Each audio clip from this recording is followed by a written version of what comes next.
खैर मकदम है। आए हुए असातिज़ा,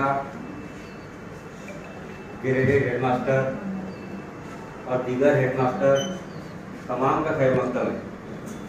आज की जो शिक्षण परिषद है उसमें डाइट से आए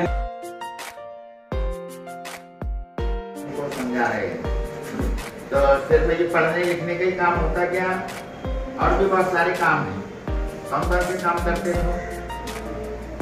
चलो बेटे, और कौन कौन से काम? ये पढ़ने के अलावा और कोई दूसरे काम करते नहीं?